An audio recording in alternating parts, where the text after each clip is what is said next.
He's very funny about stairs, I seem to remember in that book. I'll check that out on the way back. Simon, the show, The Phoenix, that you did a show from on Friday, very enjoyable programme, and there was a couple in there, if I'm not mistaken, who were on a first date. Yes. Tell me, who were they? Tell me about them. Well, we got a text. You got a text? Yeah, well, I was handed a text from Robin. Robin, the editor. Yeah. And it was someone who was texting from the back row, and he was on a first date, but he wanted to do a mini review of Fast and Furious 5.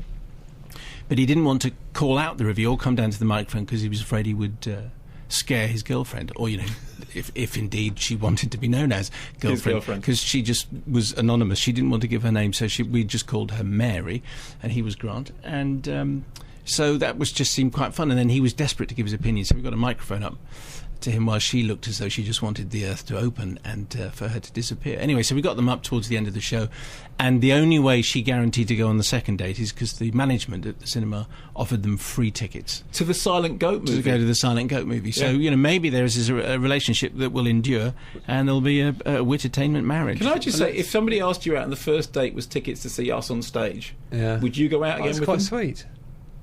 No, well... It depends what your radio interests are. It's not just a minute, is it? No, that's true. I don't know. It could be. I think there are a lot worse things. Hello, Grant. Good afternoon.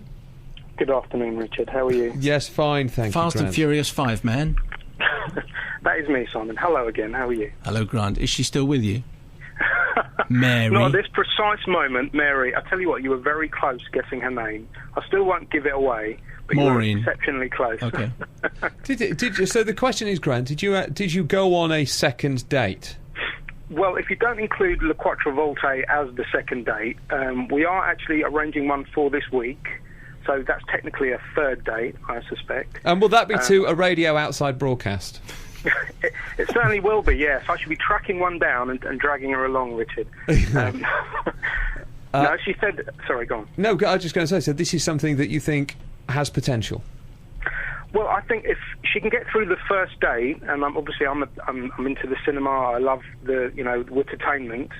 So if it was a baptism of fire, obviously. So she got through that. She was very cool the whole way through.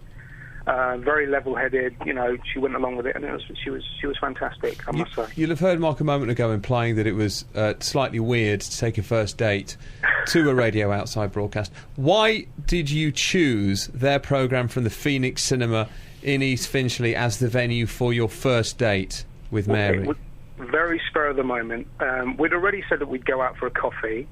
I then saw that I could apply for tickets for the Phoenix. I did. I got them, and I said to her, well, do you fancy coming along to see the radio show? And she was enthusiastic. Well, there we are, Mark. But she'd never ever listened to the show before, so I made her listen to a podcast that night before, and she was get her up to speed, understand the jokes. Correct. Yes. Did you, when she left, what was her view of the programme and the experience? Dangerous. It's a dangerous question, Simon. But I realise that. But what was her view of the experience that she'd had, Grant? The whole day, I think she really enjoyed the whole day. We had a fantastic time. She was as cool as a cucumber. I'm not going to tell you what job she does, but in her job, she has to be very cool, calm and collected. Air traffic controller. Say that again, sorry. Air traffic controller? Oh, pretty close, but she's a very cool customer. She was cool with it the whole way through. Even after I showed her the text before I sent it, I said, shall I send this? Even though they probably will never read it out. She said yes. So I went, fantastic. And the whole way through, she was ice cool. Fantastic company. She's a great girl. Well, thank you, Grant. We're pleased to hear You're that. Welcome. Well, I think you should sort of keep in touch with Grant, Mark, and find out where this goes. Why is it suddenly my fault? Well, I just think this could be a nice story for Wittertainment. If this yeah, was for to end... Mark and Simon. Huh? Yeah, you said I should keep in touch with Mark, as if somehow suddenly Simon was the matchmaker. Yeah, but you could do the secretarial work on this if you could just keep up. He's got a daily radio show. Exactly, he's got 6 shows a week to do. Yeah, are you on radio too soon? You're very late for the travel, Richard. We were never this late for the travel in the old allowed days. to be. Robin, the editor, is dropping the ball, I think. Yeah. He used to say 15:15. That's it. 60 minutes past at a push. But now 23 3/4 minutes past. It's got very slack in the last 14 months or so. Oh, Ballard, I'll be in a minute. Yeah, he will. Look, that could end up in marriage. I'm just remembering when Blind Date had that marriage. Big. Yes. It was good for the show. This could be good for entertainment. What have we got? I know you've got to get to radio to BBC Radio 2. Yes. So you're on at 5. Yes, Simon. just in terms of this month of celebrations that we're enjoying. You make it sound as though there's kind of street parties and many, many celebrations around the country. I think it's deal. just a couple of programmes, isn't it, really? Royal Wedding, we did 1 day of special programmes. Yeah.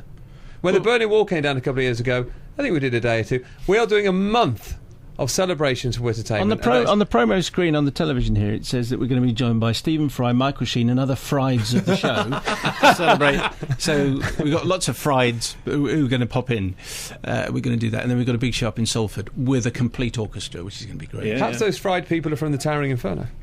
But they're only casually fried, and they volunteered to be fried. They did, yeah, moderately on fire. And so you've got that show Friday, Stephen Fry. That's great news.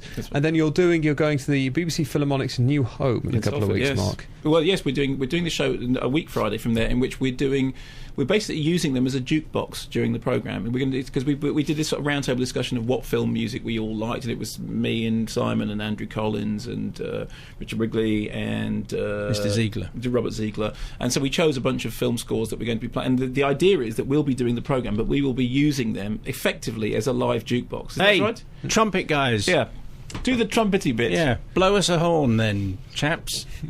And then they'll do that. It'll be slightly more produced than that, I think. By Robin? Robin, I've got a bit. So we'll go late to travel then. Listen, thank you very much, guys. Do you expect to basically do this show on a Friday together for the rest of your lives? I think that's pushing it a bit. The rest of our lives, I'm not quite sure about that. I don't know. I think so. As I've always said, you're so much more than a colleague. You're a pension plan. A week at a time. Simon, Mayo. I'll commit to Christmas. See, and I've had this for 10 years. For 10 years, I'll commit to Christmas. That's it.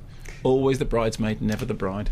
Mark Kermode, thank you. Simon, thank you. Thank you very much indeed.